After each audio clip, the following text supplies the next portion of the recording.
तो दोस्तों एक बार फिर से स्वागत है आपका मेरे YouTube चैनल पर। तो सही बात है बिल्कुल दोस्तों, अगर आपका कोई व्यवसाय हो या मन की शांति के लिए कोई मेडिटेशन या फिर दुनिया के किसी भी काम पर ध्यान देना हो, तो सार ये है कि कोई भी काम करें उसमें पूरी तरीके से ध्यान लगाना अत्यंत ज़रूरी है, तभी आप उसमें सफल हो सकते हैं। हालांकि यह कार्य आसान नहीं है, लेकिन असंभव भी नहीं है। इस वीडियो में आप एक ऐसी कहानी सुनेंगे जिसे सुनने के बाद आप बेहतर तरीके से समझ पाएंगे कि हमारा मन किसी भी काम पर क्यों नहीं टिकता और मन को किसी भी कार्य पर केंद्रित करने के लिए हमें क्या क्या करना चाहिए।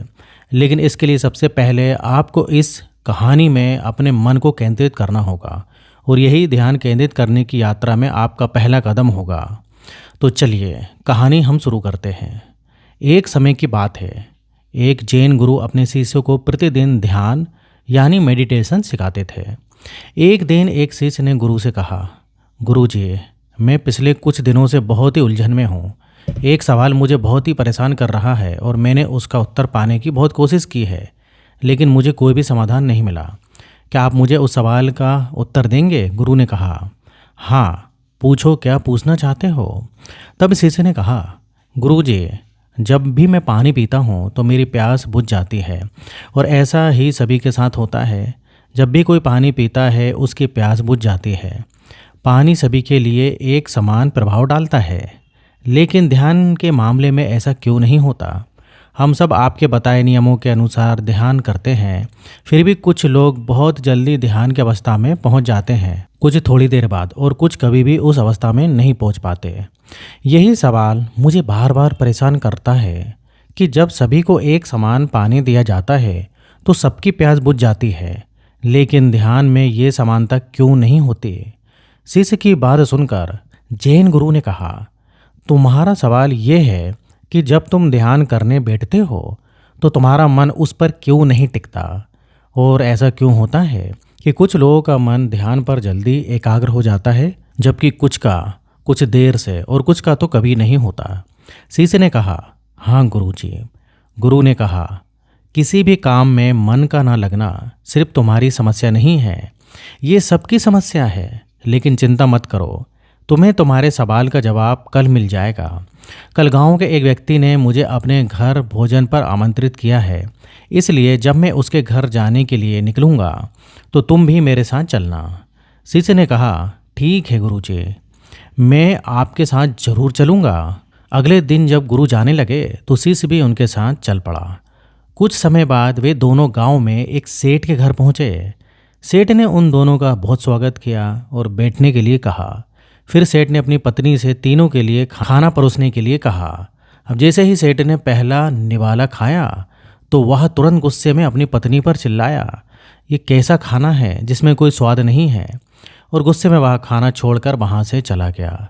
ये सब देखकर उसकी पत्नी बहुत शर्मिंदा हुई और जैन गुरु और उनके शिष्य से माफ़ी मांगते हुए बोली, कृपया मुझे क्षमा करें, आप थोड़ी देर प्रतीक्षा करें, मैं आपके लिए स्वादिष्ट भोजन फिर से बनाकर लाती हूँ।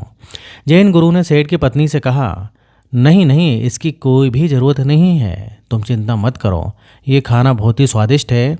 फिर दोनों ने खाना शुरू कर दिया और थोड़ी देर में खाना खा लिया, लेकिन गुरु ने अपनी थाली में 2 रोटियां छोड़ दी और सेठ की पत्नी से कहा, क्या तुम ये 2 रोटियां बांधकर मुझे दे सकती हो? सेठ की पत्नी ने दोनों रोटियां बांधकर गुरु को दे दी और इसके बाद दोनों वो वहाँ से चले गए। वो जाने से पहले उनकी मुलाकात उस सेठ से हुई और सेठ को अपने व्यवहार पर पछतावा हुआ और वो उन दोनों से माफ़ी मांगने लगा। गुरु ने कहा, कोई बात नहीं, और दोनों वहाँ से चले गए। रास्ते में गुरु ने अपने शिष्य से पूछा, तुम्हें खाना कैसा लगा? शिष्य बोला, गुरुजी, खाना बहुत स्वादिष्ट था, मुझे बहुत ही अच्छा लगा। गुरु ने पूछा, क्या तुम्हें इसके अलावा और भी कुछ महसूस नहीं हुआ? शिष्य बोला, गुरुजी, इसके अलावा मुझे और क्या लग सकता है?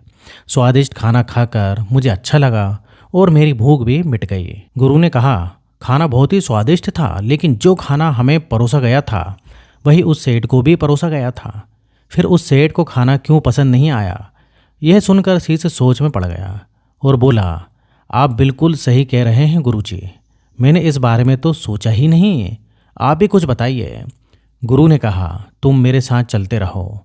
चलते चलते वे दोनों बहुत दूर निकल गए। शिष्य ने गुरु से कहा, हम मठ के रास्ते पर नहीं हैं, हम कहाँ जा रहे हैं? गुरु ने कहा, तुम बस चलते रहो। थोड़ी देर चलने के बाद एक बहुत ही गरीब आदमी गुरु के सामने आया और उनके पैरों में गिरकर बोला, मैं 4 दिन से भूखा हूँ, मुझे कुछ खाने के लिए दे दीजिए। गुरु ने उस गरीब आदमी को एक पेड़ के नीचे बैठाया और जो 2 रोटियां उन्होंने बांधी थी उन्हें उस गरीब आदमी को दे दी। रोटियां देखते ही वह जल्दी से उन्हें खाने लगा। खाते समय उसकी आंखों से आंसू निकल रहे थे। वह रोते हुए खा रहा था और अपने हाथों से ऐसे इशारे कर रहा था जैसे वह किसी अदृश्य शक्ति से कह रहा हो, इस रोटी के लिए तेरा बहुत बहुत धन्यवाद। रोटी खाने के बाद उस गरीब आदमी ने गुरु को धन्यवाद दिया। गुरु ने उससे पूछा, रोटी का स्वाद कैसा था? गरीब आदमी ने कहा, इसमें स्वाद नहीं था, इसमें तो जीवन था। ये रोटियां नहीं थीं, बल्कि इसमें स्वयं ईश्वर थे।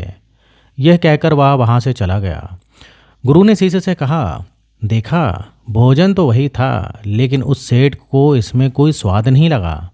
मुझे ये स्वादिष्ट लगा और तुम्हें भी भोजन अच्छा लगा, लेकिन इस गरीब आदमी को उसमें स्वाद नहीं बल्कि ईश्वर और भगवान दिखाई दिए। इससे पता चलता है कि हम जो भोजन करते हैं उससे हमें अलग अलग संतुष्टि मिलती है। पहला व्यक्ति यानी कि वो सेठ, उसे इससे कोई भी संतुष्टि नहीं मिली। दूसरे हम हैं जिन्हें थोड़ी संतुष्टि मिली, और तीसरा ये गरीब आदमी है जिसे अपार संतुष्टि मिली। यही बात ध्यान पर भी लागू होती है। मन की शांति पाने के लिए व्यक्ति जितना अधिक तत्पर होता है वह ध्यान की गहराई में उतनी ही तेजी से आगे बढ़ता है, और ये वही व्यक्ति कर सकता है जो ध्यान के महत्व को अच्छी तरीके से समझता हो। जैन गुरु की यह बातें सुनकर शिष्य को अपने सवाल का उत्तर मिल गया। उसने गुरु को धन्यवाद दिया और दोनों वापस मठ की ओर चल पड़े।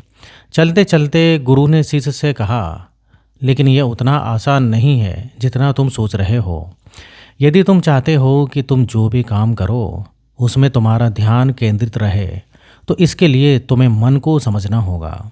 यदि तुम मन को समझे बिना कोई काम करोगे तो संभव है कि तुम ज़्यादातर कामों पर ध्यान केंद्रित नहीं कर पाओगे और परेशान होते रहोगे। गुरु की बात सुनकर शिष्य के मन को समझने की जिज्ञासा और बढ़ गई और वो गुरु से कहने लगा, गुरु जी, कृपया मुझे मन के बारे में विस्तार से बताइए। फिर गुरु मन के बारे में विस्तार से समझाना शुरू करते हैं। गुरु कहते हैं, मन इतना चंचल होता है कि यदि इस पर काबू ना पाया जाए तो व्यक्ति बेचैन हो जाता है, और ये बेचैनी पल भर में मन में आने वाले सैकड़ों सवालों की वजह से होती है। और ये बेचैनी तब तक बनी रहती है जब तक व्यक्ति को मन में चल रहे सवालों के उत्तर नहीं मिल जाते।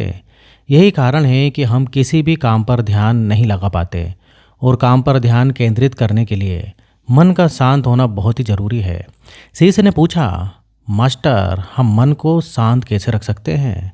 जैन मास्टर ने कहा, इसके लिए तुम्हें मन को अच्छे से समझना होगा, तभी तुम मन को शांत रख सकते हो। और जब तुम्हारा मन शांत होगा तो इसका मतलब है कि वह तुम्हारे काबू में है। शिष्य ने पूछा, मन को समझने के लिए हमें क्या क्या करना होगा?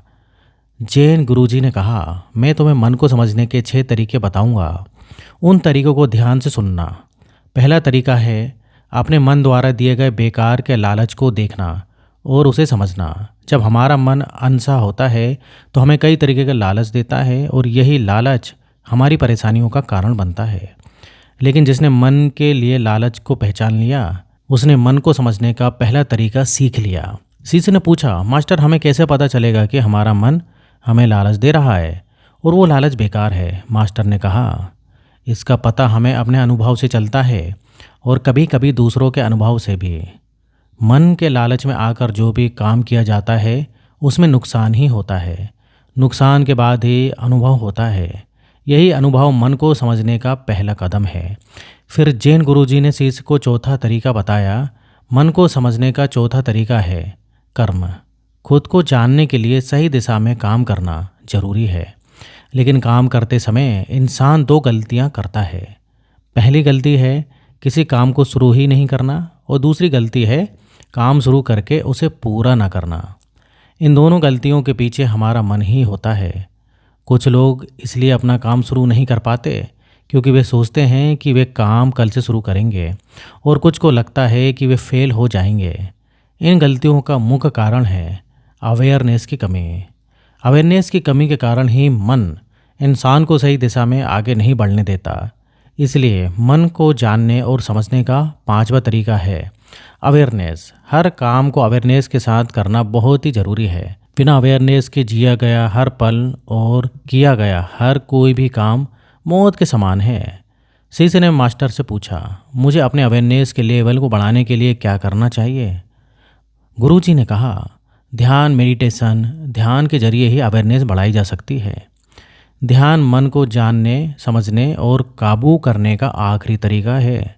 ध्यान वहाँ नाव है जिस पर बैठकर मन रूपी नदी को पार किया जा सकता है। जो व्यक्ति पहले 5 तरीकों से मन को समझ लेता है वह मन को जीत लेता है और अपने मन पर पूरा कंट्रोल कर लेता है। शीश को अब जैन गुरुजी की बातें सब कुछ समझ में आ गए। उसने गुरुजी को पूरे दिन की यात्रा एवं ध्यान व मन के बारे में इतनी ज़रूरी जानकारी देने के लिए धन्यवाद दिया और यात्रा समाप्त हो गई। तो आशा करता हूँ दोस्तों इस वीडियो से आपने कुछ सीखा ही होगा। और वीडियो अच्छा लगे तो वीडियो लाइक करिए। और इस टाइप से अगर आपको और भी वीडियो देखना है तो आप मेरे चैनल को सब्सक्राइब कर लीजिए अगर आपने अभी तक नहीं किया है तो वीडियो देखने के लिए आपका बहुत बहुत धन्यवाद।